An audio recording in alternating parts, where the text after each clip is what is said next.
Welcome everyone to season 2 of Path to Peace. It's been a while. It's been a long time since I've been doing one of these, but starting to roll out season 2. Today I'm joined with Matthew. Thank you so much for coming on. Thanks, Lockie, for having me. Sweet. We'll get into it. So tell everyone a bit about yourself, who you are, what you do, and what you've been doing recently, I guess. Yeah, sure. So my name's Matthew Frere. I grew up in West Sydney, so I'm a southwest Sydney boy from a good, loving parents and family. I'm the younger brother of 2 older brothers, which is always fun, has its challenges, being a little one.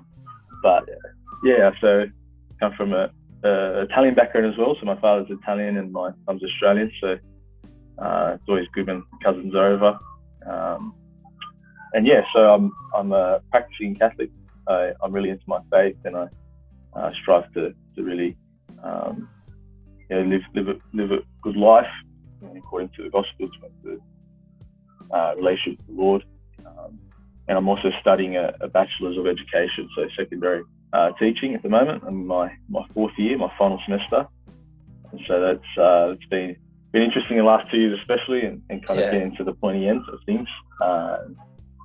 Having my kind of practice delayed and whatnot, but so that's a bit about me. All right, sweet.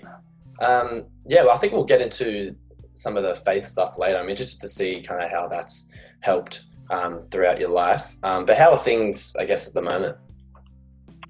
Yeah, things are not as exciting, I guess, in lockdown. That's probably the biggest thing I've realised. Life's not all about doing exciting things, but it is frustrating when there's not a lot to look forward to in lockdown. And so adjusting to that, I guess, the last 10 weeks or however long it's been, since June, I think it's been a bit of a roller coaster, to be honest. Kind of getting at the beginning of it, first couple of weeks, it was just like, oh, not again.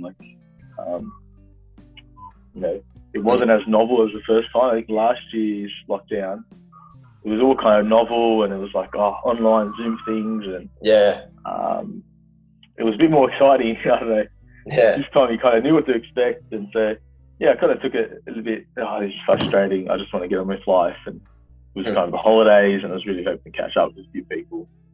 So I guess, and I think another thing was kind of going off the cliff of the semester. So you're really busy, and I think first semester for me was just really busy, really hectic, and then coming down from that and just going like off the cliff to lockdown, it was kind of like you have to slow down. It's like, okay, I need to find a routine here. And so that took me a couple of weeks, to find a good routine.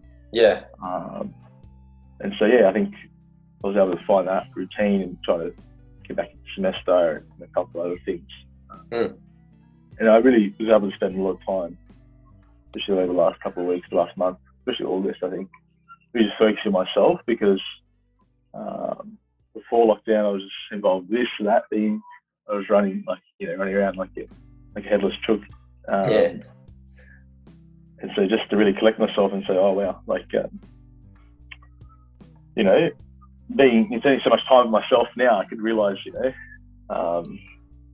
really focus on myself and use my spiritual life, but also, setting good habits, which hasn't been easy, because the last 2 weeks as the lockdown's dragged on, I've kind of got sick of things and just kind of breaking patterns, breaking routine. So been finding that hard, I think.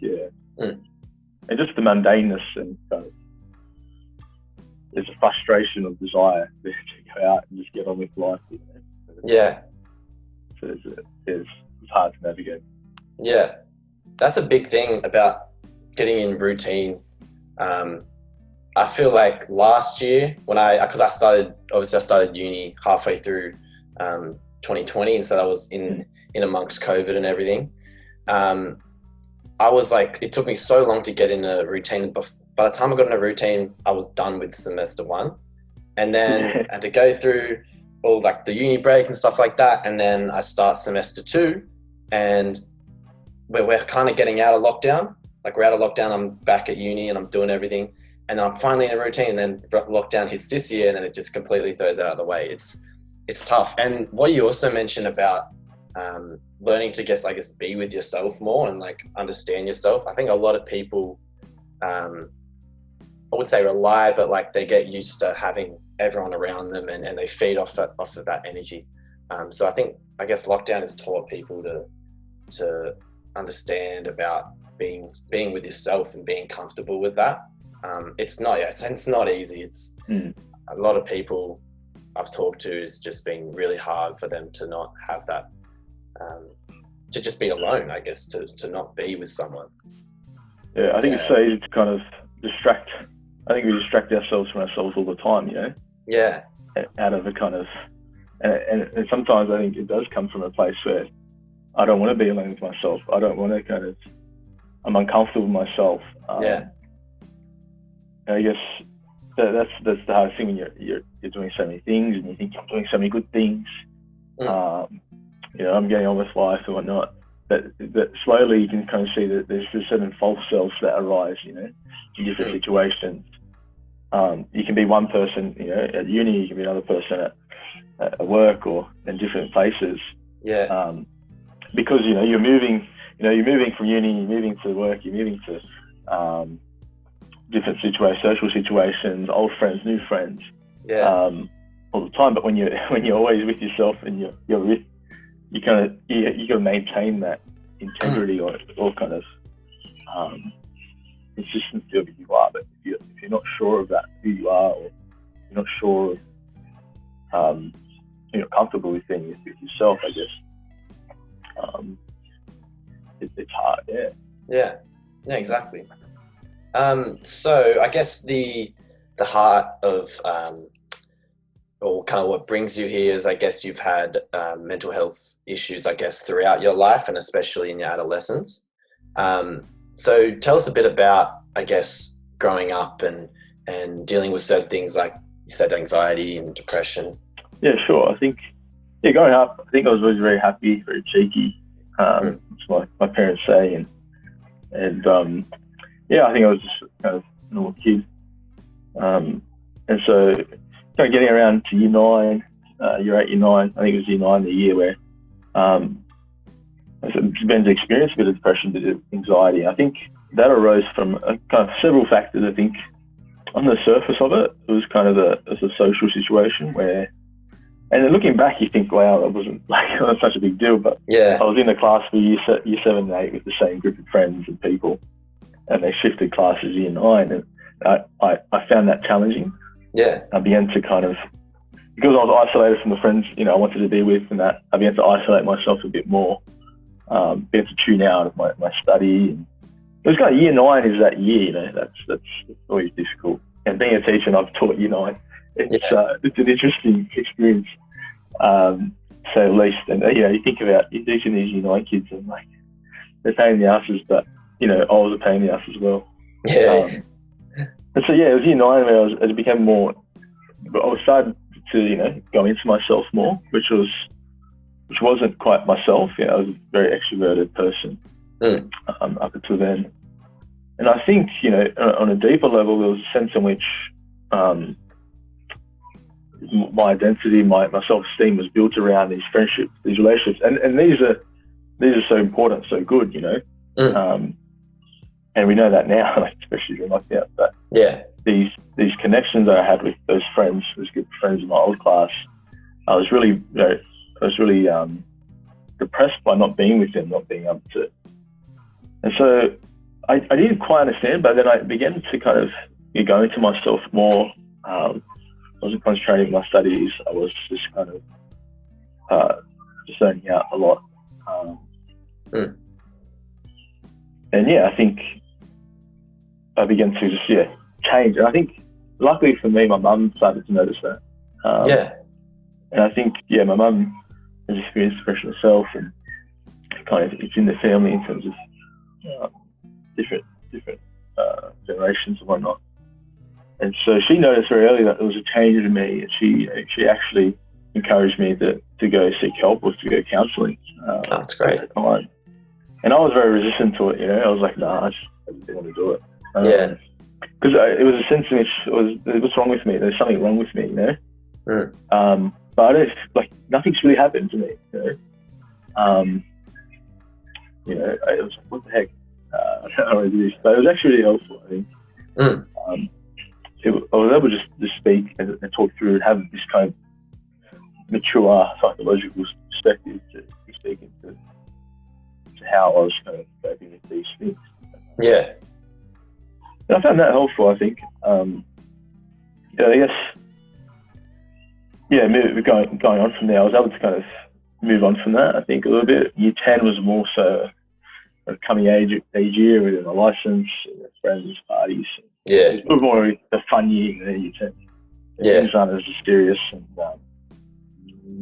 it's always, yeah, I guess in terms of adolescence and kind of all these different pressures as well. I guess during those years, there was these certain pressures, you know. I think I put a lot of pressure on myself to be kind of, and this was because my older brother, who was like 6 years older than me, he graduated the year before I started high school. So but he had kind of a reputation of being popular and kind of, you know, successful and kind of sporty and all these things. And I was kind of, you know, hoping to kind of fill his shoes, or kind of, you know, had put this pressure on me to be popular. All this stuff. Yeah. Which was unnecessary, but it was a certain sense in which I looked up to him, and that kind of, and I had a lot of friends. I was really popular. Yeah. And that's what didn't make sense as well. Like, I still had a lot of friends. I could still see my friends that I was in class with at lunch, and you know, I was still very popular. I'd, you know, catch the bus. The funny thing growing up, we were the first stop on the bus route. Yeah. And my oldest brother was obviously the first to get to my school, and then I had a middle brother as well, my older brother. So we kind of inherited the back seat, you know, kind of the front. It was a kind of that brotherhood was good. Yeah. But it placed a kind of pressure, but even just socially, you know, this pressure to be popular, to make a name for yourself. And I think deep down, what I was really dealing with was this kind of deep desire in my heart to be known, to be respected, to be loved, you know. And we all desire, we all experience. Yeah. And I guess in trying to fulfill that, I was placing too much pressure, too much emphasis on being popular, being attractive to girls, you know. And I think that second thing was the big thing, you know. Oh, how many girls have you kissed? And all those factors, you know. All that stuff, yeah. You know, that lunchtime table talk, you know, just kind of swirling around your head. So, yeah, I think I struggled there a bit. And then in terms of, going on from year 10, that you know, going to 11, things are even, you know, 16, kind of, there's this desire, you know, you got your friends texting all these girls and that, like, you know, or supposedly texting all these girls, and like, oh, why isn't this happening for me? And so you put a lot of pressure, and you put a lot of kind of in those friendships, in even relationships. And so I entered a relationship when I was 16, around that time as well. And it was kind of things moved really fast, and because I was kind of, you know, this desire to be known, loved, respected. I placed a lot of what would be the word? Kind of hope and trust and security in that relationship, you know. Yeah. And that person trying to fulfill me, my deepest desires, these longings of my heart, and you know, I think our relationships are so important in terms of, you know, satisfying these desires. But when but we have to be realistic in terms of not everyone, or no person can actually fulfill us entirely. But when you place that trust in a relationship, as I did, you know, experiencing, it was a very emotionally mature relationship, you know, 16. Yeah, okay. Yeah. But long story short, I guess she broke up with me really suddenly, like after 3 months, and that just tore me to shreds. You know, right. I was absolutely just heartbroken, kind Because I built up. She was my everything. She was a person who was meant to. I was meant to find my security, my self-esteem, and all these things. And so when I was taken away from me, it was like everything. And I remember having a very visceral reaction to that, and I was just a lot of despair, depression, sorrowful, but also panic attacks. But experienced very panic right. And I wasn't really prone to that. It was the first time I experienced that. I don't think I've experienced it again, but there was such a visceral reaction to that spiritual, that emotional attachment that I had to this person that manifested itself physically. Think about kind of the intensity of the pain that you experienced one. Yeah. And so dealing with that was very, very difficult. And we kind of broke communication, kind of broke communication off, and things were hard to kind of really adjust to that. And so that's kind of a bit about and I went back to counselling during that time as well, and that actually helped a lot. Back to see my old counsellor that I was seeing before, and just putting things in perspective again. But there was still a lot of healing needed to be done, because realizing that relationship was obviously emotionally mature, and realizing my mistakes, and then putting yourself like, what did I do wrong? What happened? Yeah. So that's kind of my experience with anxiety, depression, and those things. Right. Did you when it all happened? What did your mates say about it? Because I guess they were also like a sort of home for you, and being close with them means a lot to you. So what was their kind of reaction to that? Yeah, I mean, I think they were obviously trying to help me through it, but it's kind of like, don't worry about it, kind of just move on. There was so much, emotional energy involved there. And so that was kind of, there's only so much, 60-year-old mates could really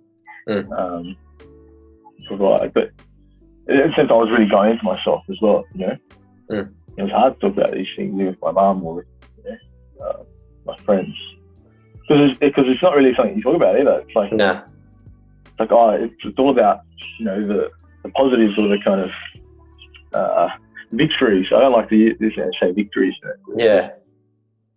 Deals or trophies to be won or something. Even though that culture, that kind of mentality is, I think, it's very destructive. That was a sense of it, that's what you talk about. You don't talk about the losses. You don't talk about the rejections. And so talking about that, it just wasn't really talking about it. You were going to talk about, and no one wants to talk about the rejection. I felt so rejected in that. And am I good enough? Am I man enough? And all these questions are playing my heart and mind. You maintain that image that you want people to kind of have of you. That's right. All put together. And I guess throughout that, did you, when you saw that the counsellor, was it like a school counsellor or just an outside one? It was an outside, outside. Yeah. Counsellor. What was,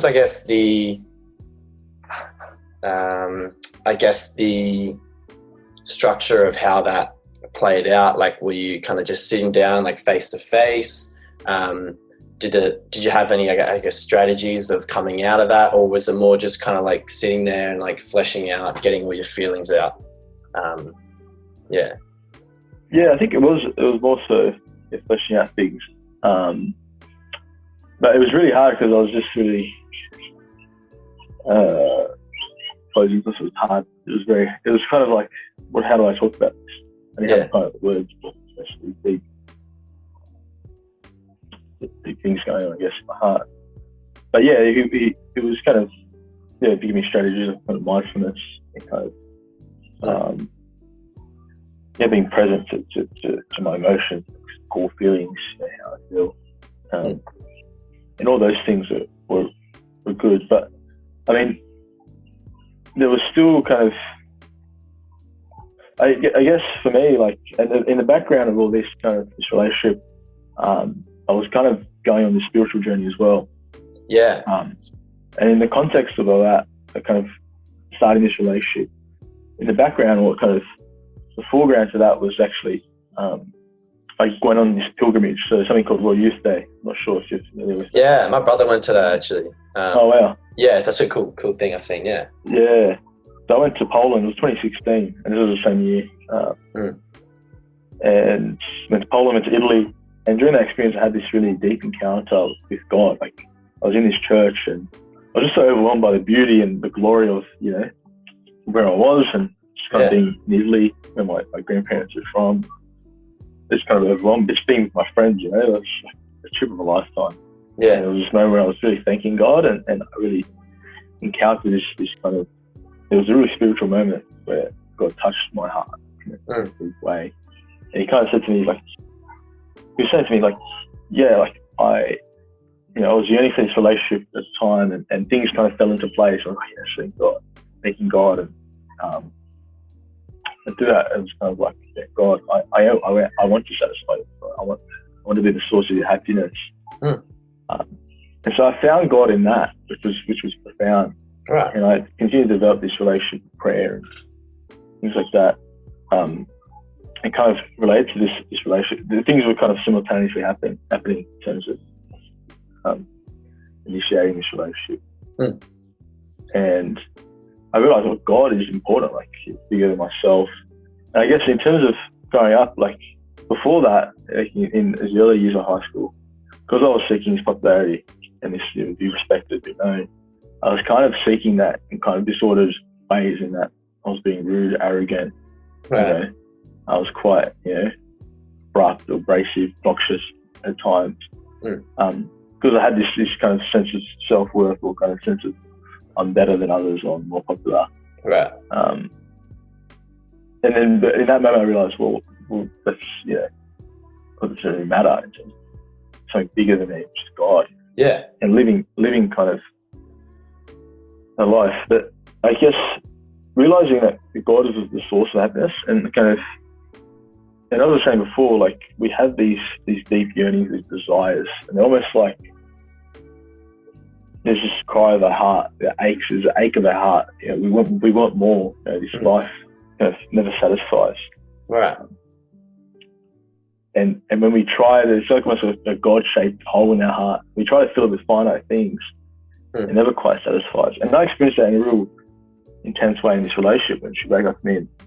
That was a kind of finite thing. I realized I had to turn to God in that moment. And so I guess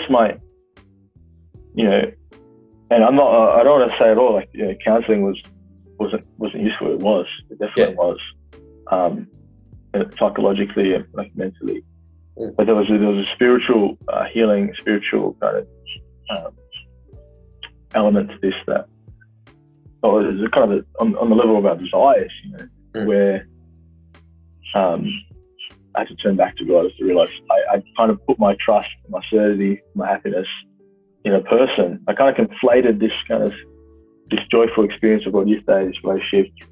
And I knew it was God who was giving me these good things, but I kind of put that into a person and made her into my God, in terms of finding that security, that service. Yeah. It's interesting. And so when that was taken away from me, I had to reassess things, realize that, like, I have these infinite longings in my heart that can be fulfilled by the infinite, Yeah. But it's so hard when you just look around and we're on this earthly life, and there's so many distractions, so many things that pull us in different directions. Yeah. It's like, it's interesting with when you talk about I guess mental health and like finding yourself. It's so similar to religion. Now, I'm not like a religious person, but I'm never someone to I don't want to dispute it or anything. Like, I think I'm very interested in religion and all the different things it can teach. I like to kind of take certain things and add them to my world. But with religion, you said you kind of, I guess, found yourself, and in a way you looked outside of yourself. You realized you could kind of give yourself to a higher power. You give yourself to this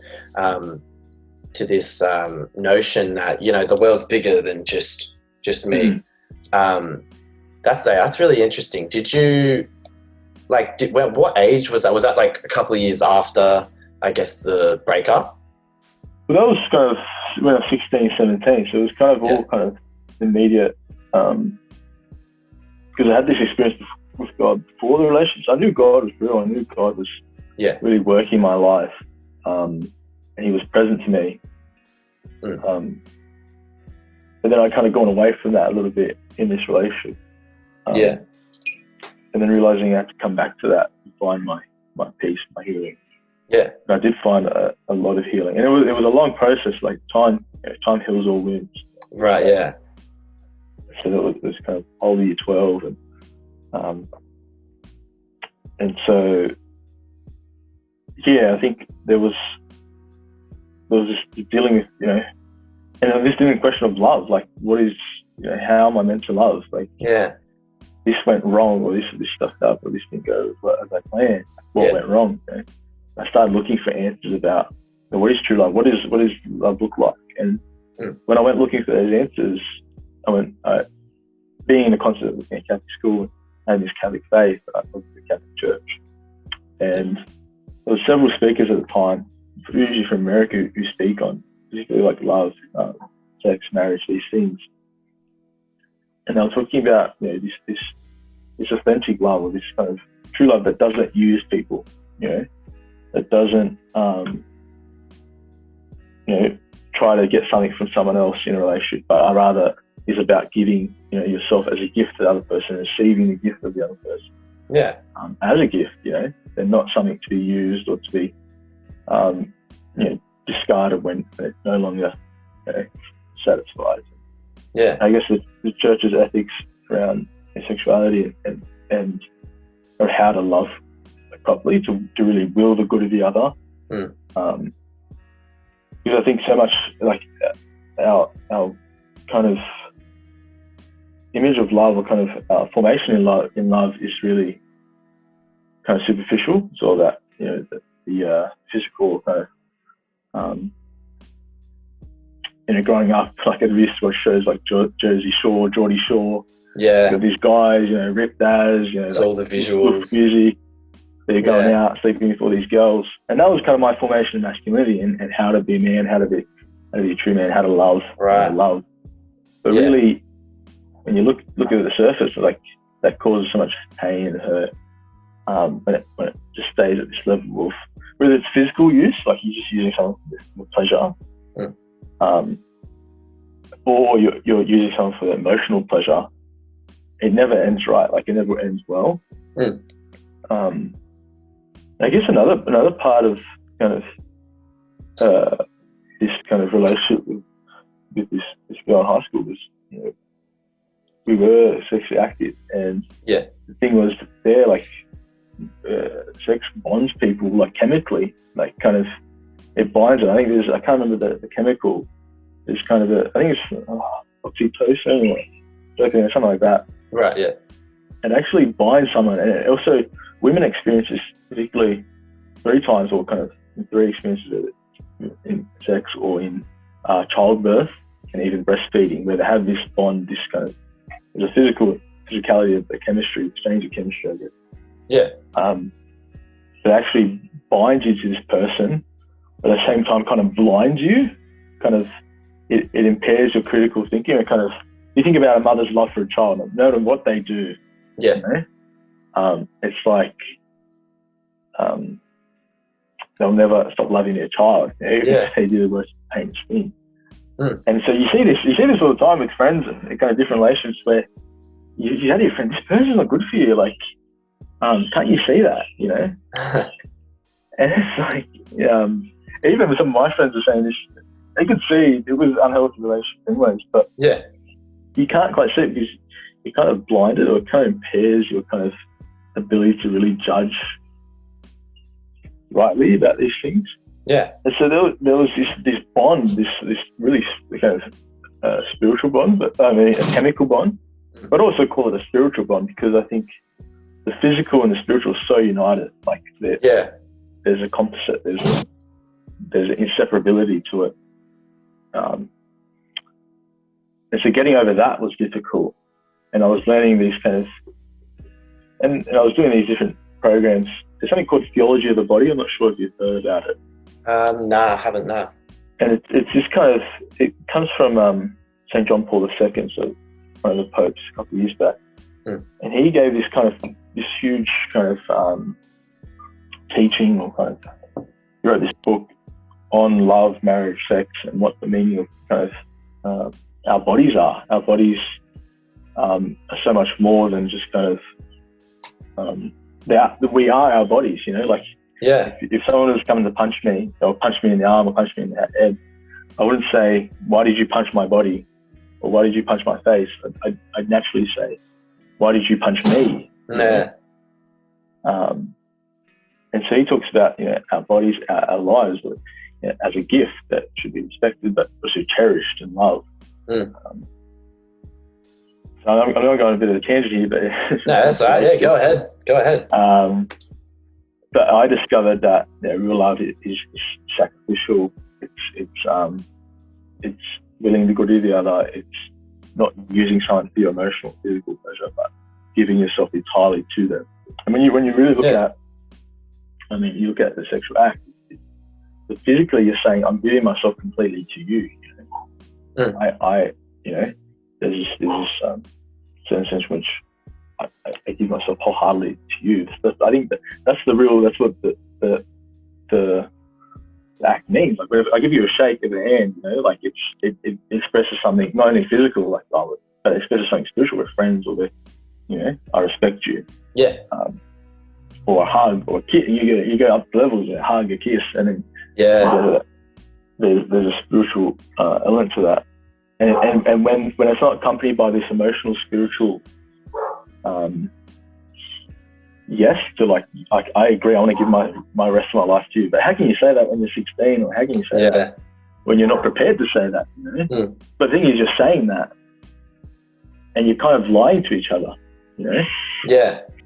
But just to kind of get it going, or just to kind of make it work at the time. Yeah. And I was listening to this guy, who's American speaking, he's saying, like, often, like, guys use love to get sex. So they might say, oh, you're really beautiful, and they use all these fluffy words, you know? Yeah. Or whatever, like, they really put it on, and then they just want sex, you know? Yeah. And then they leave, just kind of abandon the girl, or whatever. Or on the other side, the thing is, girls usually use sex to get love. Like, they're more emotional, you could say. Yeah, okay. They focus more on that emotional intimacy rather than physical intimacy, you could say. And if the woman or the girl is using sex to get love, and then the man's using love to get sex, and then there's kind of a divide there. Once you get that, the man doesn't want that love; he just wants that pleasure. And the woman doesn't care. Not obviously, we're sexual beings, and we're meant to, you know, express ourselves in that way, but yeah, there was a spiritual element to what I was doing, and this kind of learning how to love again, or how to love properly, and that led to a lot of healing, because it gave me answers. It gave me, okay, I wasn't, you know, being entirely, you know, respectful of this person. I wasn't being as loving as I could have been, and you know and I was able to get over that, you know, through time, through healing, through kind of just moving on with life. And, you know, and even at times there was a raw emotional reaction to it. Yeah. But over time that heals, and then you're able to take that lesson and take it to new relationships to you know, the rest of your life. And I think that's what I learned, you know, through all that. Because I think our sexuality, It's a deep core of who we are. When they're broken, when they're kind of disordered, or when they're abused.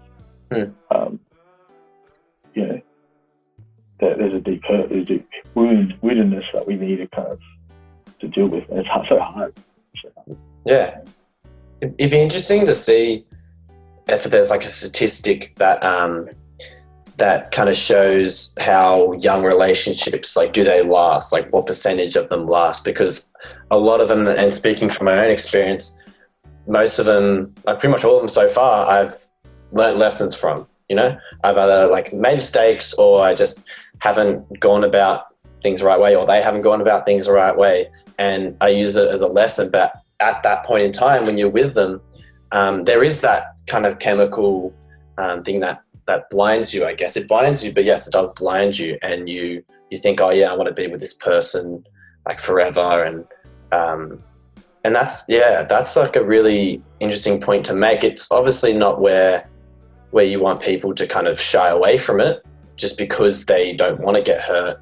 But yeah, that's really interesting. And with you're talking about like you go from like the handshake, and then you go like the hug, the kiss, and you move up, I guess, the ladder of those of that intimacy. I think with like what I've learned is that throughout, I guess, my sexual career, if you will, it kind of went very slowly. Like it went from like the hugging and the kissing, and it developed into other things. And then my relationship I have now, we had to go back down to the starting level and build that up.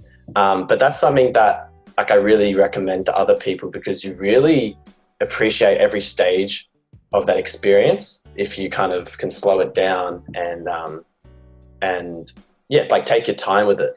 Anyway, that's just like a little something I was thinking definitely about. And I think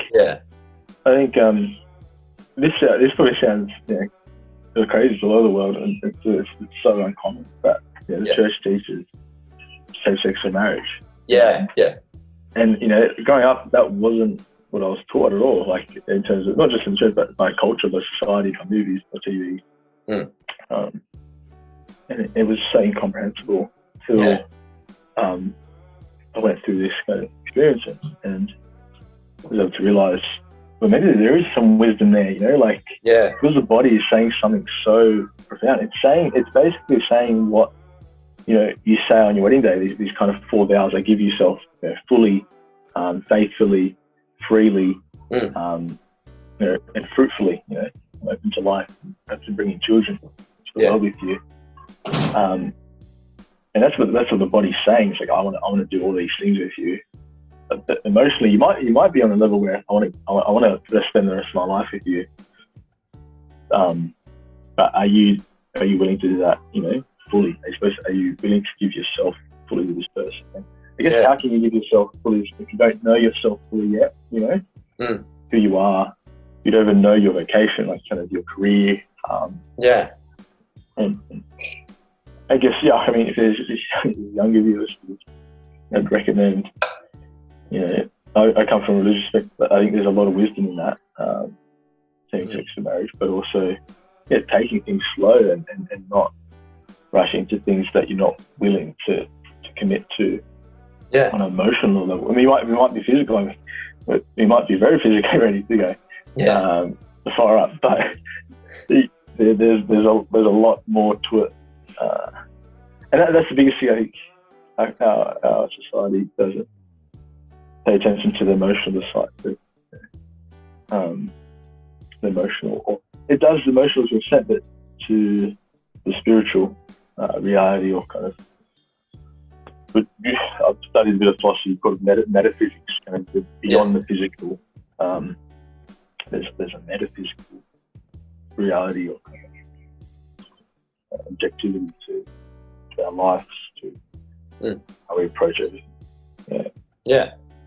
Like when you saw the counseling, you said like definitely it like helped, but it was kind of like that stepping stone into something greater, and that something greater was finding God, finding your religion. that's really what I can say for myself in a way that's like, yeah, 100% go to counseling and talk and flesh out everything. But in the end, in terms of finding yourself, you really got to do it in your own way. You got to kind of step out into the world and kind of just like see what you want from it. It's meant like anything with mental health, it comes from a complete honesty with yourself. If you're not honest with yourself, you're going to continue to repeat the same mistakes and run the same patterns. Like the definition of insanity is like doing the exact same thing and expecting like different results. And so when you go to a therapist and you flesh out your feelings and then you step out into the world, it's all about like grabbing it and being like, okay, well, what actually gives me purpose? What actually like makes me happy and gets me up in the morning? And that's something that just like absolute, and like with religion, it's something that that I know people who like are religious are completely devout, and it's like their life. And they tend to not, when they have that faith, they don't complicate things around it. They just kind of think of life as like, sweet, I'm just going to do my thing and follow the laws that I've kind of been grown to like believe in. But yeah, have you had your own, I guess, with your faith, have you had your own, I guess, doubts throughout, I guess, hard times, maybe even recently, but just in general? Has it ever been, I guess, that hard that you've doubted that faith? Yeah, definitely. I think, especially growing up, was kind of, I grew up in the States, but it wasn't a well-explained faith, I would say. Yeah. And there were so many other influences in my life, like social media and TV, and and so like, and as I said, I wasn't really grew up with this understanding, this formation of same-sex marriage, per se. But I would definitely down that. I came to kind of a greater certainty after that. But yeah, I mean, there's a lot of things where you doubt when you feel so, and your desires aren't being satisfied. You feel this longing, this groaning, this ache in our heart that just kind of never seems to be satisfied. You're always seeking more. Is there more to this life? And you do doubt. You're like, is there more to this? Like, is it just this? Is it just this life? Is this earthly life all that matters, or is there something after that? Yeah. I think one of the things like Christianity, one of the ways Christianity is being presented in society, either kind of two ways. Maybe it can be like kind of stifling desires, like sex is bad, or having fun is bad, or alcohol is bad. Yeah. Christian traditions. These things are bad, so like avoid them, or you'll go to hell. Right. Yeah. But true freedom, true happiness doesn't come from fear at all. Like fear is never a way to happiness. You don't fear your way into happiness. Yeah. You desire your way into happiness, and that comes from like not from this starvation gospel that this is bad, you can't indulge in this, you can't Yeah. But it comes from this, or I think on the other end, there's kind of starvation, kind of, don't avoid this, don't do it. This is kind of negative. And then on the other hand, there's like these kind of fast food, like you can indulge in everything. I was driving past Macca's the other day, or kind of a couple months ago, and there's these banners of McFlurries. Yeah. Like three of them. Indulge. You're driving past, and the world kind of says that, indulge all your sexes, or like resort, indulge at any cost, but like the cost of others, or indulge in getting yourself first, and kind of putting yourself first. And that's not always bad, but you're always doing that. Kind of back to others. And so, but I think Christianity, what it offers is like it's not like these things are bad, sex, alcohol, happiness, fun. Yeah. But these are glimpses of what's to come. Like these are aspects, or this, or kind of nuggets of this happiness that I hold out for you. Like the Lord, like the first thing the Lord says in the Gospels, he says to his disciples, he doesn't list all these rules or say you shouldn't do this, should that. He actually says, what do you want? Like his disciples come up to him and they're following him, and he turns around and he's like, what do you want? Like, what do you seek? He said, actually. And they said, they say, you know, where do you live? You know, and he said, come and see. Like, and that's not. I didn't get that formation till kind of I was a bit older, and realizing the Lord wants, you know, He wants to fill our every desire. And when you realize the gospel that, you know, Christ died for our sins so that we might enjoy this kind of heavenly banquet, this kind of marriage feast, this ultimate love that we all desire. Yeah. And having hope in that's where that hope, like you see Christians are very hopeful, that hope that your desires will be satisfied, and not and realizing they won't be completely entirely satisfied in this life. I think C.S. Lewis says, you know, if nothing in this world satisfies, I think as long as maybe we're not made for this world, you know, alone. Right. We're made for this world to live in it. We've been given this life to live.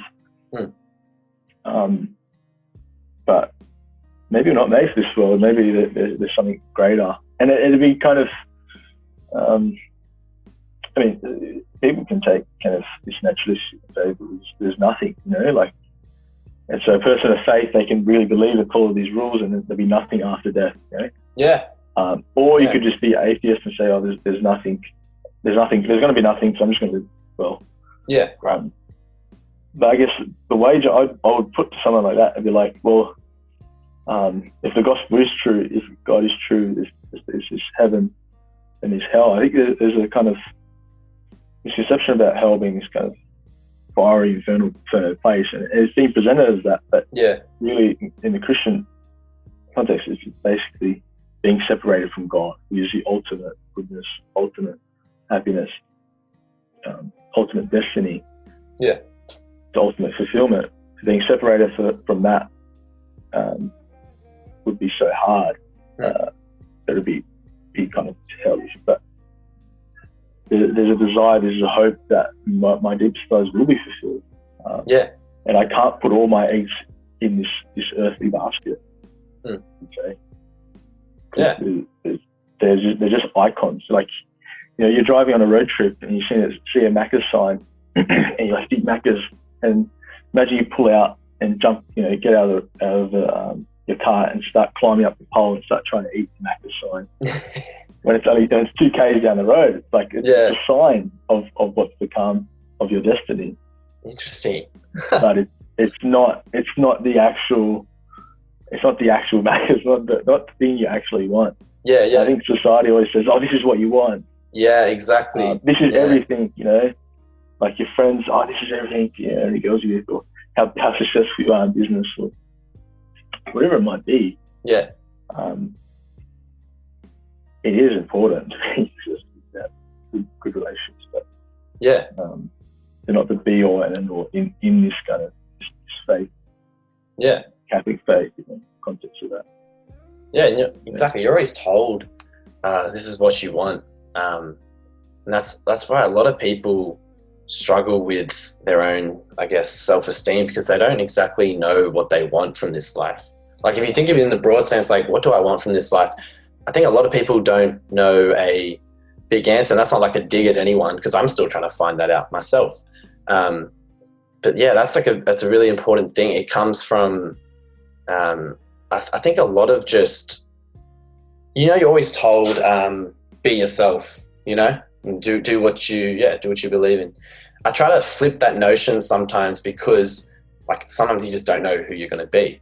But if you just trial and error, you put yourself out there, you try different interests, different passions, and like a religion, if you try that and and it becomes your life, then like, great. And if not, it's just like a trial and error thing, and you're just trying different things, and you see, okay, this thing really speaks to me, you know, this is actually what I want to give myself to.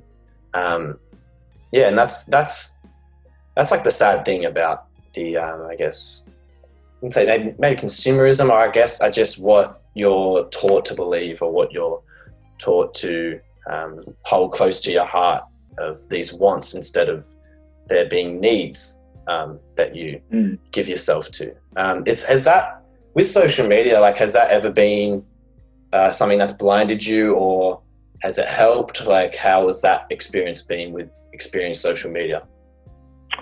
Yes, it's a big one. I mean, social media, I think, it's definitely blinded me in many ways, and it still does. You know, there's that attachment to it.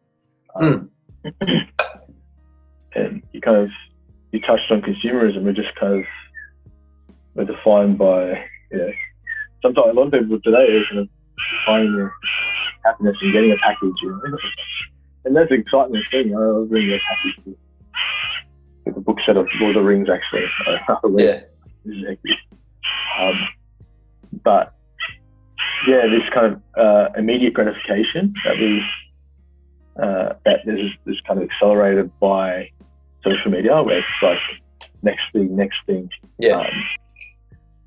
You keep scrolling, and the worst part of it is, like, you get to after 3 hours binging YouTube, and it's like, or whatever it is, it's like, this is didn't satisfy me. I thought the next video would, actually fulfill me, or kind of give you that hit. Yeah. The more you take hits, it's you want more. It's the way that the things work. It's like the poker machine. It's wired to the algorithm. Scrolling kind of, and so it's actually rewires the brain to think, I need to be immediately satisfied every moment of the day,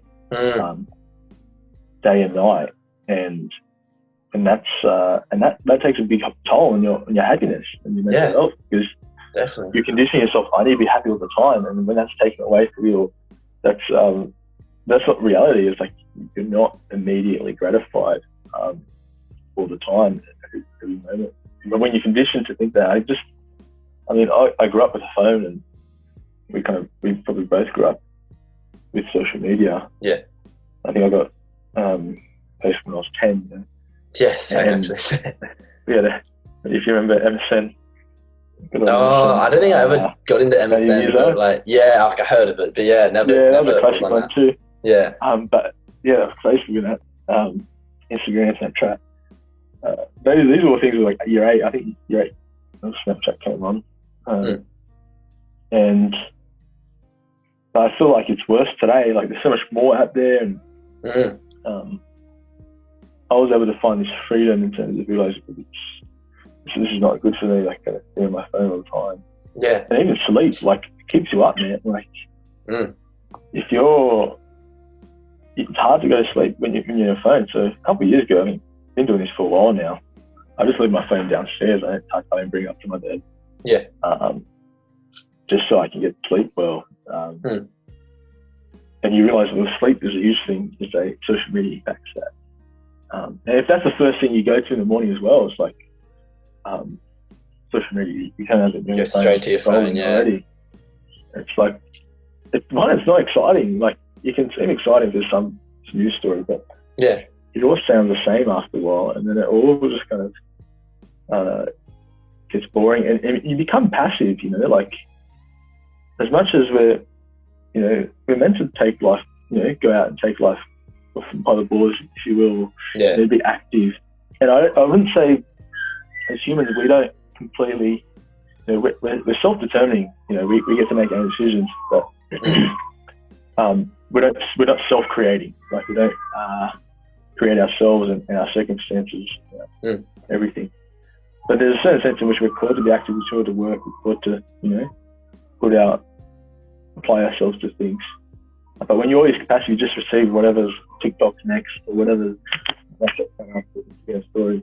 Yeah. And you're just being passive. You're kind of going against your own nature, especially as men. I think I've discovered as a man, we're called to initiate things, like, just biologically, you're a man playing to see, but there's a sense in which we're actively as we go.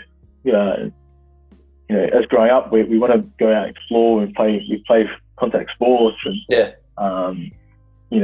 we walk, we wrestle with our brothers, and there's this battle, we want to fight and kind of play the toy guns to be active and go on adventures and,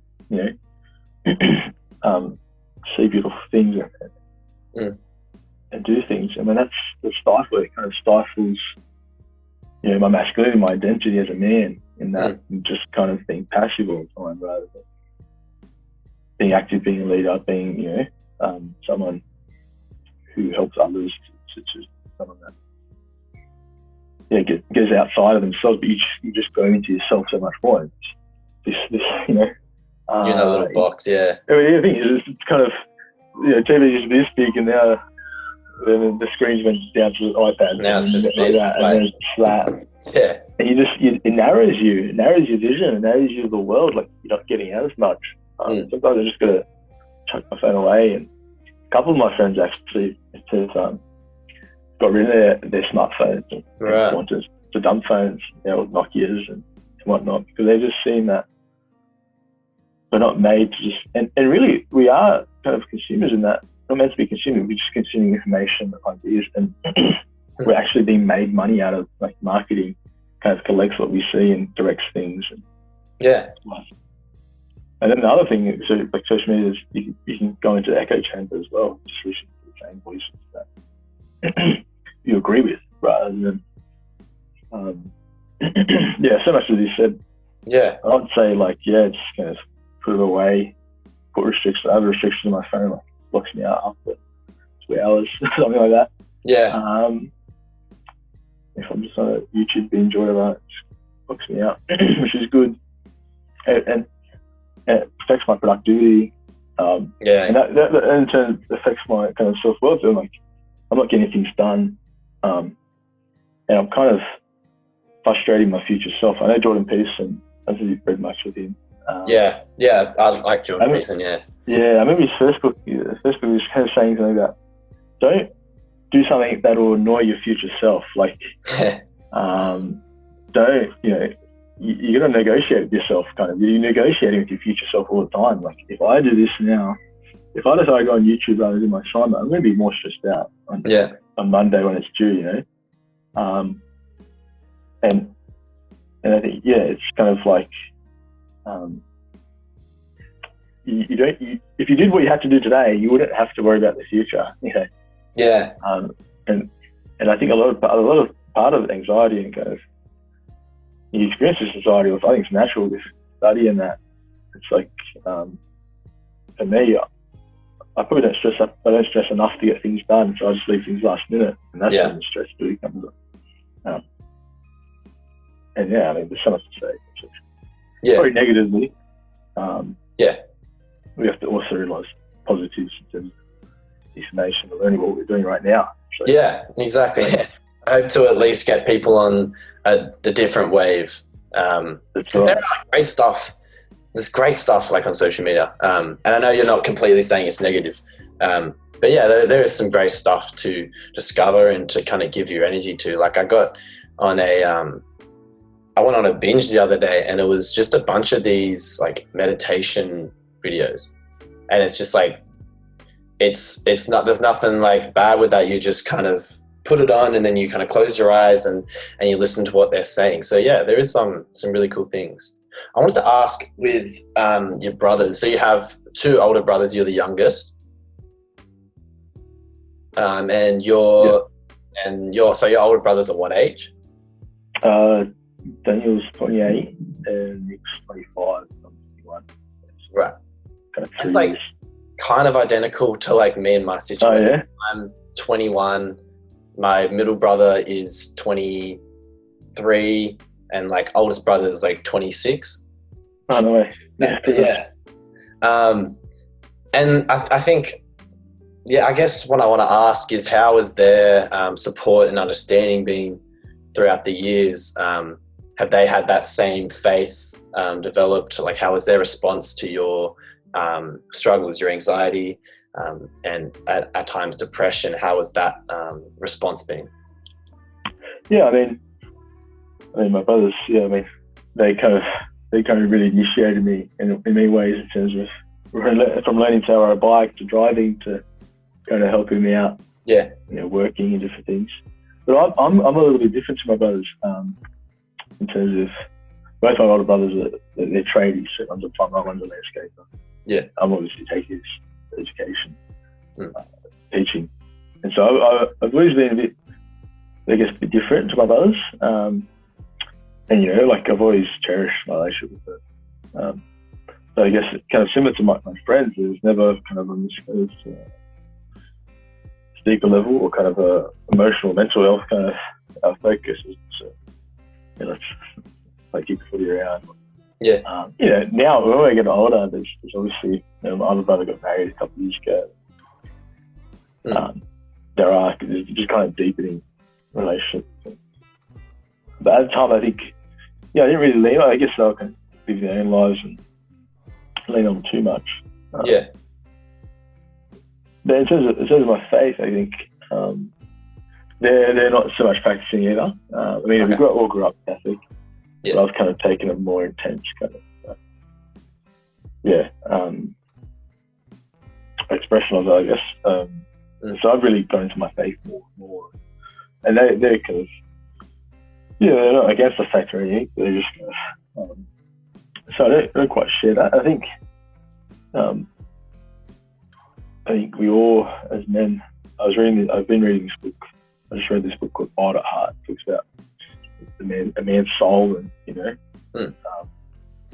and we need kind of this brotherhood to kind of affirm our identity as men, as brothers.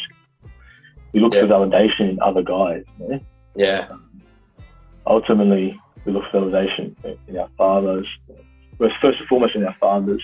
As sons, and that's an important relationship that kind of when it's lacking or kind of I think can cause a lot of wounds and kind of am I good enough? I think as men we always question, am I man enough? And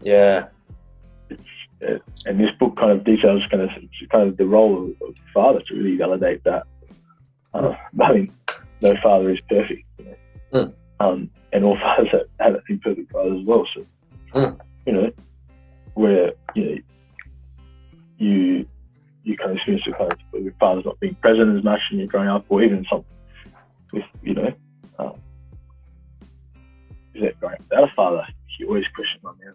But then you also take that to your brothers, to identify with you, like usually like at school, like all my friends, like I was friends with everyone, but the group of friends I usually hang out with was all kind of Italian, European kind of, because we identified with each other a bit more. Of course. We found that affirmation. I think today, like good masculine friendships. So just in America, there's a report that men are less, like 15% of men in America in the survey, so they don't have any close friends. Right. And that's increased like from 3% or something in 2000 or in the 1990s or something. So it's increased quite considerably. If you think about men's mental health as well, it's disastrous. Suicide rate. It's really terrible. And you're having this kind of brotherhood around you to say like, I'm a man, like this is my identity. And that kind of iron sharpens iron as well. And so I think it's so important. My brothers, there's a great relationship there in terms of, I was working with my brother yesterday. He does landscaping. Just being together, working on the side, it was great. Like and having that affirmation. But I think I was going to a point like so many male friendships are characterized by this kind of banter, and it's always good to have banter. Of course. But sometimes it can be kind of quite negative and quite, you're crap, or you're just kind of there's this toxic kind of kind of tears you down sometimes. That's like the banter. And that's the level of the friendship, Right. And then we're just joking around. I'm just mucking around. I don't mean that, but like then you start to question: do they really mean that? Is that really true? Is there truth to that? Am I just a wimp? Am I just shit at footy, or it's like you're like, oh, am I good enough? And all these things come up, and you're just like, I'm not good enough. I'm not gonna try. I'm not gonna give it a real go. Yeah. And that's a big. And recently, the last couple of years, I've actually been able to kind of find a kind of brotherhood in terms of like church community. Yeah. We started a fraternity, so there's about 10 to 12 of us catch up briefly on Sundays, and we have actually something called a field guide where we just check in with each other how we've been going. Yeah. We also set each other challenges, like whether it be exercise as many times a week, or might be a prayer challenge. Yeah.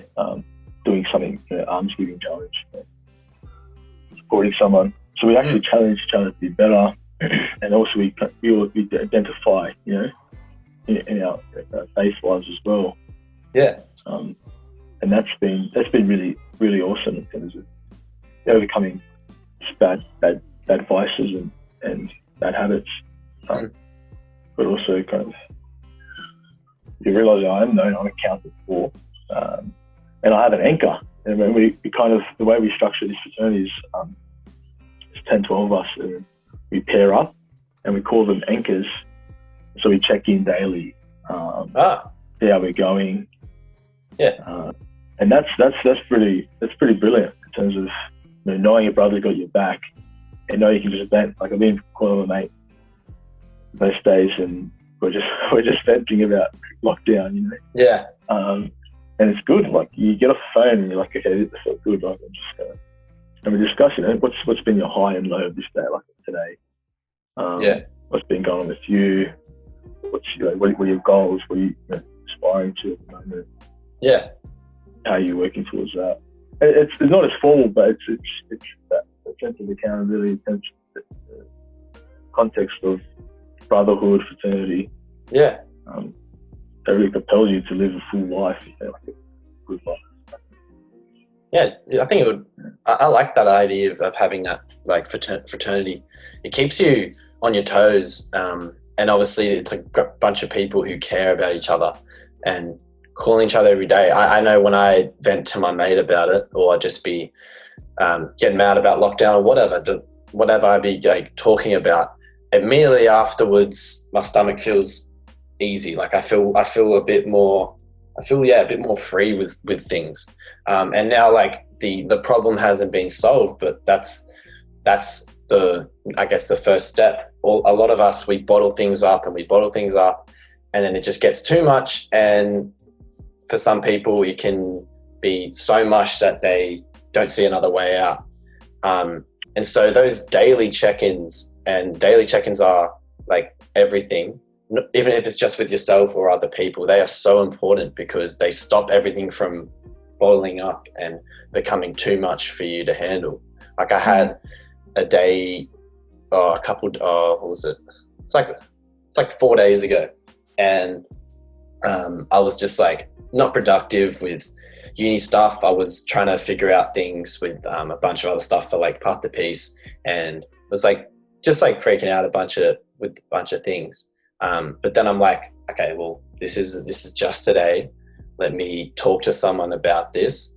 And as soon as I did, I felt a lot better about it. I had strategies with dealing those things. I'm like, I'm going to go do this. I'm going to do this. And then I just focused on that night to just enjoy and enjoy myself. That's the thing. Those daily check-ins are like so important. And that's something that it doesn't matter if you're religious or not. Like it's so important to just keep in touch with everyone, and doesn't have to be crazy. You just ask them a question, or like, how you going? What's been happening? And obviously Are You OK Day was yesterday. But yeah, we need to keep that energy always. So I really like that kind of fraternity thing. Has that been like recently developed, or is it like as you came into the church you've developed that? Well, yeah, kind of. There are a couple of programs within the church. So we started at the beginning of last year, and we actually, there were 6 of us, it started with 6 of us, and we started this kind of intense kind of spiritual challenge. It was kind of something called self-denial, we call it, and it was kind of a bunch of challenges that would kind of wake us out of kind of being complacent, being kind of passive, being kind of being too comfortable. I think it's a lot of the challenges is for 90 days. It's got Exodus 90. It's like going to the desert for 90 days. Okay. Cold showers, no alcohol. Cold showers. That's intense. No unnecessary social media.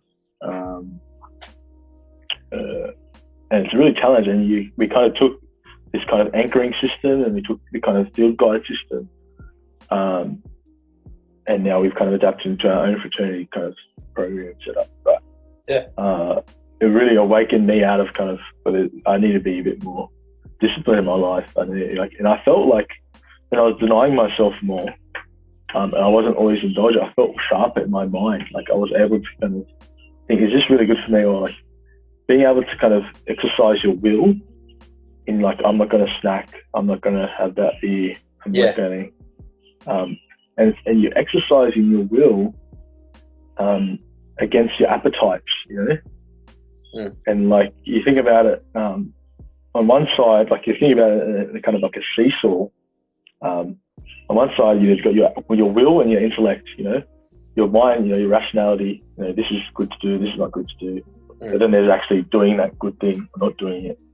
So there's like one kid on one side who's really skinny, and then on the other side is appetites. And if you keep feeding your appetites, and then this fat kid or this adult jumps on the seesaw, little kid, it'll just fling the will and the intellect. I should be doing this. Rationally, I shouldn't be binging YouTube for 3 hours when I've got an assignment shoot 12.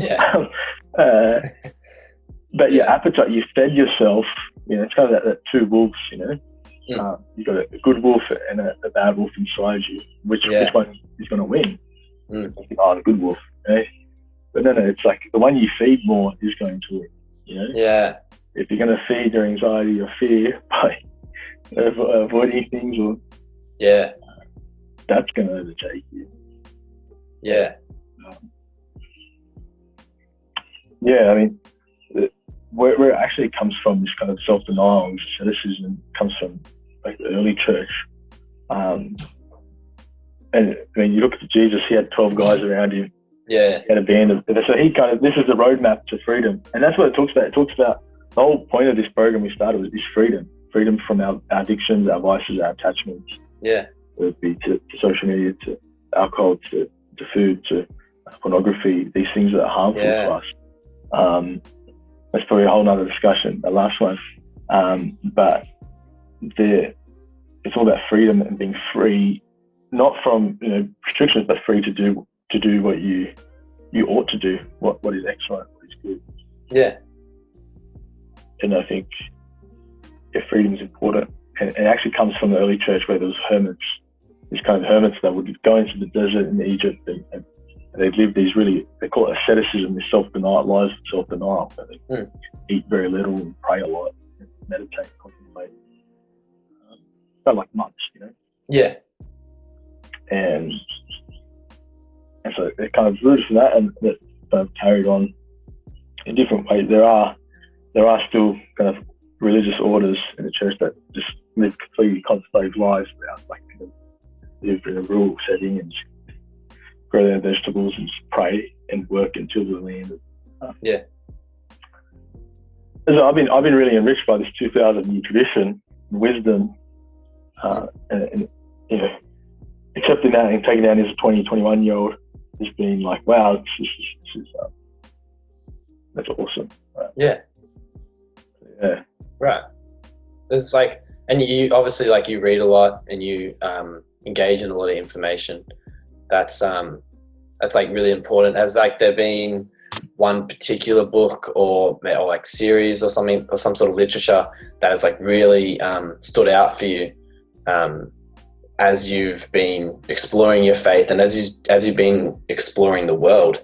Because obviously you talk about Jordan Peterson as well, and there can be a range of different authors that speak to you. Is there a couple that come to mind?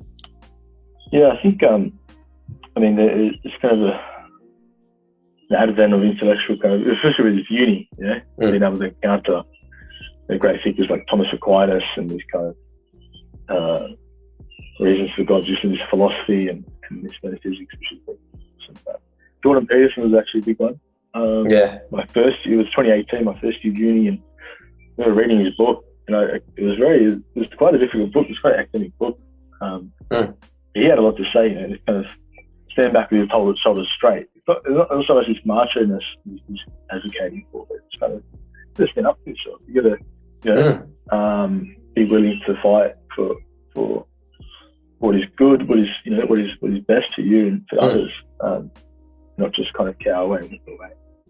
Make you clean your bedroom. It's such practical, so common sensical. And he's been one of my, especially his intellectual kind of inquiries, and I've listened to a lot of his podcasts. He was a big impact. And he's I went and seen him in 2019, I think it was. Australia. The way he's transformed so many people's lives, like especially men. Like men have been looking for this kind of other man that's kind of who's a leader who says, take responsibility for your life, and you'll be able to be happier rather than putting things off. Even like it was a massive change, but I've got a story of my cousin who got into Jordan Peterson. He was kind of alcoholic and overweight. He just kind of wasn't really living his life to the full, and he was able to take Jordan Peterson, just trained him. Like, he started running. He stopped drinking. He's been sober for almost 2 years now. And he's really, the Jordan Peterson is a big one. And just recently, I just mentioned it before, Wild at Heart. It's by this guy named John Elridge. And his kind of thesis is, he talks about a man's heart and the search for a man's soul.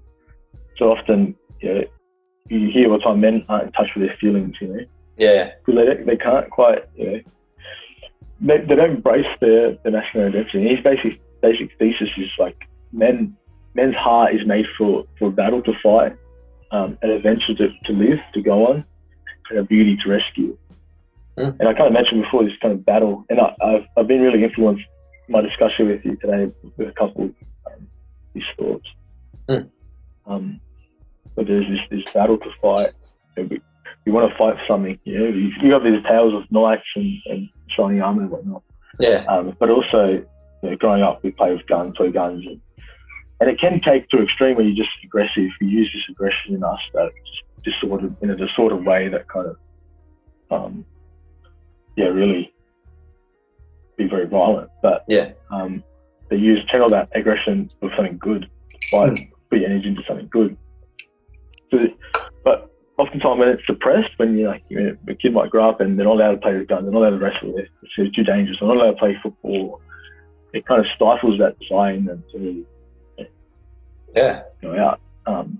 The second one is you kind of go on an adventure. We all love adventures, riding our bikes, going up, going for runs. That's something I've been really enjoying. Just going for runs around. There's a nice bush lane behind me. That's been awesome. And the last one is kind of beauty to rescue, kind of this kind of chivalry, kind of, to protect the dignity of women and children, protect, rescue the damsel in distress. That's kind of that mythical archetype that we have. And sometimes some people, like maybe in this kind of modern sense, women don't need saving. But I think women want to be pursued. They want to be. They don't want to kind of when it comes to a relationship.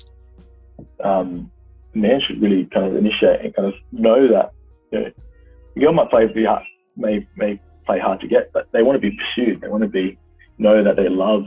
And so as men, there's three things, and when those are kind of stifled, or we're not allowed to go ride our bikes or up, or they've been suppressed, or we just have to be nice guys. We have to be well put together, but we can't be wild at heart. We can't be,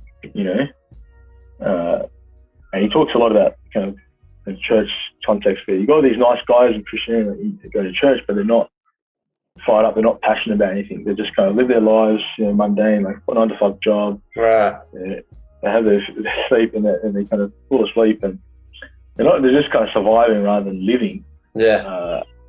And so that's been, I'd definitely recommend that book. That's been, I just read that recently last month. It's really good. Wild at Heart. Wild at Heart, John Elridge. I've been getting into of more reading now. I used to be not a huge reader, but Mum used to get us to read a lot, and I've gotten back into it recently because it's that age-old thing that, like, I guess the people who are more well put together, a lot of people who are more well put together and who are more successful, like, are big avid readers. Also helps with, like, when I'm going to sleep, calming down the mind. You enter another world, but it's not a world of social media where everyone's comparing each other, and you're trying to figure out what's fake and what's real. When you have a book, or it doesn't matter if it's like a non-fiction or fiction thing, you're just immersed into a different world. That's really interesting. Also, with Jordan Peterson, my brother's like a big fan, and he had his book, the 12 Rules. What's it? 12 Laws? Yeah, 12 Rules for Life. Yeah, and one of them, I think he was telling me about something, and it was like the lobster analogy, or like the thing. What I can't think of it, but like, if you remember, are you able to enlighten me? Yeah, there's a bit of a meme about lobsters, but it's that kind of standing up tall with your shoulders back. That first rule. Yeah, and he relates it to these crustaceans or these lobsters. There's a study of lobsters where they kind of fight for these shells or whatever it is. What they fight for lady lobster. Yeah. And I haven't read it for a while, but it's something about not kind of cowering and there'd be these fights between these lobsters, and if one would kind of lose a fight, they just kept on going losing, and they wouldn't stand up tall and kind of back themselves. He kind of takes his analogy. I mean, I might be misrepresenting it. I might have to read it again. Yeah, sorry. But there's a certain sense in which too often we kind of just give up on ourselves too easily. And we just kind of it's like back hunch. Back hunch. We're not ready to kind of to fight for who we love, what we love, and we just kind of give up. I think that's sort of the message. I think, I definitely recommend reading it. And there is a funny kind of people made memes about it, so what's the meme or something like that. But I think that's if I remember correctly, something around that. Yeah, that's like that's a really cool thing that anyone can do. We look at animals around us, we think I guess the notion is that they're primitive, but like there's a reason why they have their behaviors have helped them live so many years. It's because it's ingrained in them, but it's what establishes their place in, like, the food chain, what establishes their place in the ecosystem. They all have a role to play, and they've been able to play that role for years, and hopefully for years to come if we don't wipe them out. But there is always something really interesting to learn from animals and any creatures but ourselves. And so, like, I really like the idea of I love analogies. I try to live by analogies because they don't overcomplicate, like, they simplify life in a way. And so, I mean, anyone watching, have a read of a bit of Jordan Peterson and just read more in general. There's so much knowledge to kind of encounter.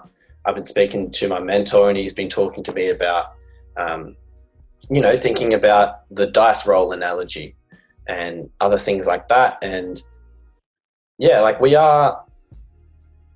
spend so much time on our phones, but like I'm wondering, are we learning something? Are we adding something to our day?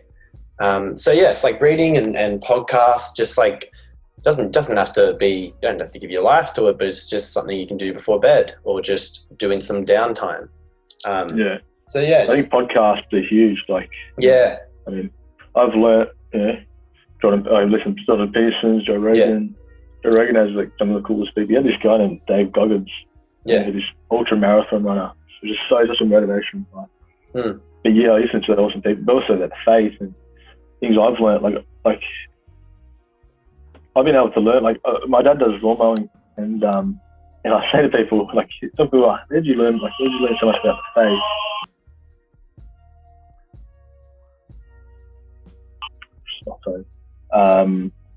People say, you know, how did you learn so much about faith? You know, so I'd tell them, cutting grass. Like I'd be mowing lawns. My dad was helping out, and I'd be listening to podcasts and be like forming myself and growing more. You know, intellectually.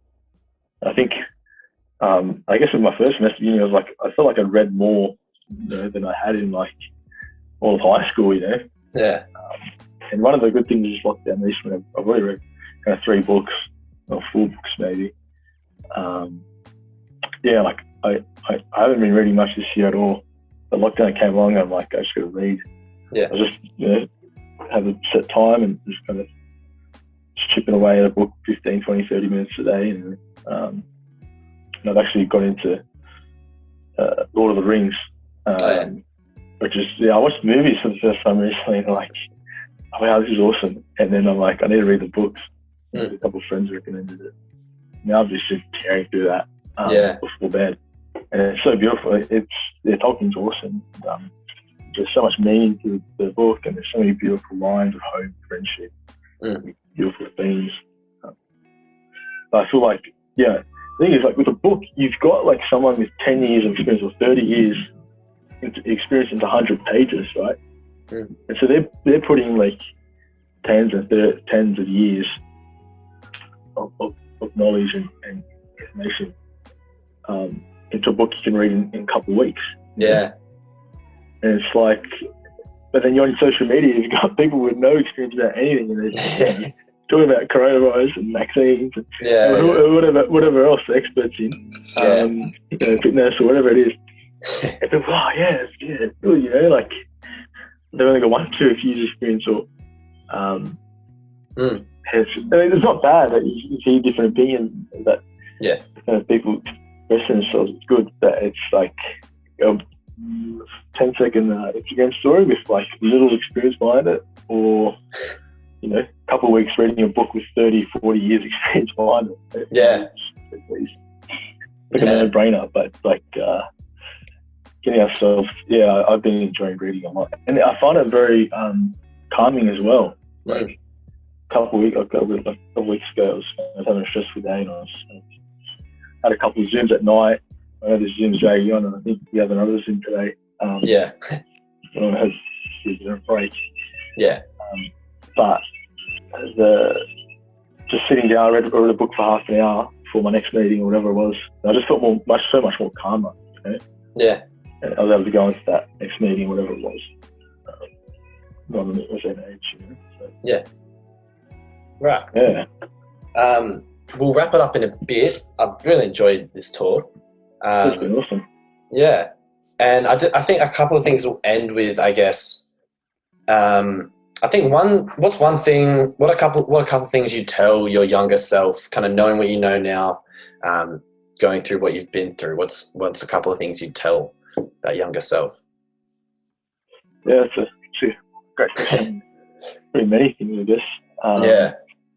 And on that point of reading, pick up from there. I wish I'd concentrated a bit more in school and applied myself a bit more, especially in 9 and 10. Like, spent too many English lessons playing games and playing Need for Speed before that I regret, you know, now. But so paid me more attention, and I kind of feel not cheated, but like I wish I'd been introduced to more greater books and greater authors, better books, you know. Read more. I'd say just for myself to read more, to be in social media less. But I think I'd say like don't put so much pressure on yourself about girls or about, you know, being popular or being, you know, liked, because that's, you know, you're made for that. You're made to be loved. You're made to be known. You're made to be respected. You know, but you're not made to settle for less than that either. You're not made to settle for this superficial level of friendship or relationships, or but you're made for more. And what you truly seek can be found if you knock, right? You ask, you know, you'll seek. You know, if you seek, you'll find. What it says. You know, you have not because you ask not. I think Steve Harvey says that. I like that. Yeah. Yeah, you have not because you ask not. You know, like you don't realize that. You know, you think back to 16. You know, like not as I was with all these things, but now I know there's so much more to life. You know, that's a big part of a lot of my counselling. I had you'll get through to high school and then you have the rest of your life to do with put things in perspective as well. Yeah. It's hard when you're so emotionally saturated. Yeah. 16-year-old. But yeah, let's settle for less. But also know that, you know, don't give up on your desires either. Because I think a lot of people do give up on their desires. I don't think I never really did that, but I definitely settled for less. I definitely settled for, you know, what was not what I'm made for. I'm made for love. I'm made for authentic love, authentic freedom, intimacy, fulfillment. Yeah. And have hope. I'd say have hope, you know. Yeah. That's great. It's crazy how we all of us have similar messages to tell our younger selves. And so any early intervention into helping young people understand like the world is at their feet, they can really be empowered to take control of their life. Like that's a really huge thing. And I'm sure like that's definitely what you do with your religion. That's what I guess that's what I'm like trying to do with this. And that's, I mean, you don't need to have like a structure to have an impact on the youth. It's just about helping people, helping create a world where people are empowered. We were talking about earlier about being okay with being with yourself. That's something that a lot of people have had to learn during this lockdown. And I think a lot of people will be better for it, knowing that they can be with themselves and they can be happy. They have hobbies that they can put time into. They are okay to sit there and let thoughts kind of circle around, and they know how to manage them. And again, so like reading can obviously help with that. It can teach lessons that you consciously or even subconsciously, I guess, absorb. And what is something that you're always grateful for now? I'm guessing it's going to be like, I guess, your faith, but obviously if there's any other things as well. What are some things you're always like grateful for? Yeah, I think, definitely that faith, I guess, especially when it's taken away, like not taken away from the faith can't be taken away from you, but kind of practice and going to church and mass. And so you appreciate that more. I think I'm very grateful for that. But also my family. Big one is my family. Like I've really discovered this like during lockdown because we spent more time together than being out of work. And I've been able to appreciate my family so much more. Like I'm not going to be at home forever. And like you get these cherished moments, spend more time playing board games, card games, and with my brother and my family. Yeah, so that's been. I'm really grateful for that. Yeah, that's been definitely, and also my friendships, of course. So I guess faith, family, friends. Yeah. All F's. I was going to say all the F's. Yeah, of course. That stuff is all about like grounding. There's a really important thing that I guess trying to, because I'm doing primary teaching, and something that I've like researched and seen a lot about is this like 5, 4, 3, 2, 1 grounding technique. And it's when kids are upset, anxious, worried, angry, whatever it may be, you get them to do this grounding thing and they get in touch with their senses. So it's like five things that you see, 2 things that you feel, 3 things that you hear, and then like I guess the one is like what is one thing you're really grateful for? What are you looking forward to? So that's that grounding that family brings, and that a little technique like that can do, just helping you realize not to stray so far away from yourself. Like you have a good life. We all have a good life. At the end of the day, we're talking to you. We live in Australia. We have a pretty safe place to live in. We have a lot of things accessible. And so when you're able to ground yourself, you're able to realize like, fuck, I got it. I got it pretty good. But yeah. Man. Yeah.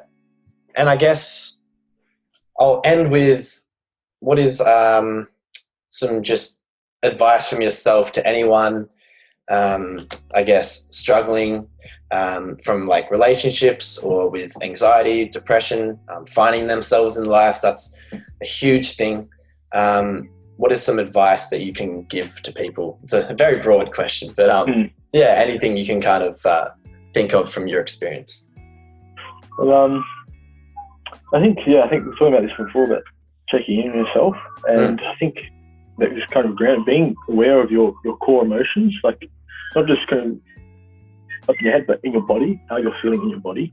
That's important. I think that's one of the things that like you should really pay attention to. And there's these core emotions of happiness, anxiety, fear, anger, and you feel them, in your body. Yeah. I was kind of saying. So paying attention to those definitely.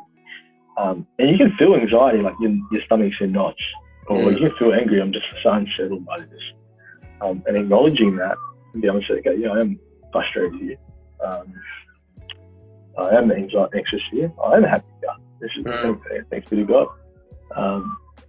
And yeah, be aware, be aware of yourself, but also kind of that takes limiting the noise in your life. So there's your phone, podcasts, even sometimes all these good things, podcasts, YouTube. Sometimes it's better to just have silence and to really embrace silence. I think Pascal said, the problem with the world is that a man can't sit alone in his room by himself for an hour. Like, can't sit and contemplate. And to embrace silence, I mean, kind of had the opportunity to lockdown. Yeah. There's a lot going on, but there's a lot we can distract ourselves with. So I'd say, just really channel out. For me, like I center things around prayer. Yeah. And kind of, and it is that meditation. It takes on, you have kind of reading, you can do reading, but sometimes it's just good to be still and just be with yourself and kind of empty yourself of these thoughts. I guess we're kind of Western spirituality or kind of Christian spirituality would kind of depart or kind of differ from just kind of Eastern spirituality maybe. It's just kind of emptying yourself in order to receive God or receive your identity as like as a son of God, as someone who's loved, who's known, who's respected. Yeah. So having time to sit, I usually take half an hour, and just begin with these things of kind of receiving my identity from God, and just sit with that. Like, who am I? What do I seek? And sit with those questions. Is there more to this life? Yeah. Don't distract yourself, even though they're very uncomfortable when you kind of get to the pointy end of them. But embrace silence, carve out time for meditation. If you're not, believe in God or you're not into that, I definitely say there's something there for you. I think the Lord is definitely there. Yeah. He is the source of our happiness. That's what I believe. But you can still do it. Embracing silence in your life will be much better. Yeah. Oh, it's all right. Yeah, it's all good. Yeah, I've been hearing it a bit, but it's all good. I can cancel most of that out. Cool. Yeah, but the embracing silencing, I haven't heard that before. And when I'm doing whatever, I always put music on or something. But sometimes it's like a really good piece of advice.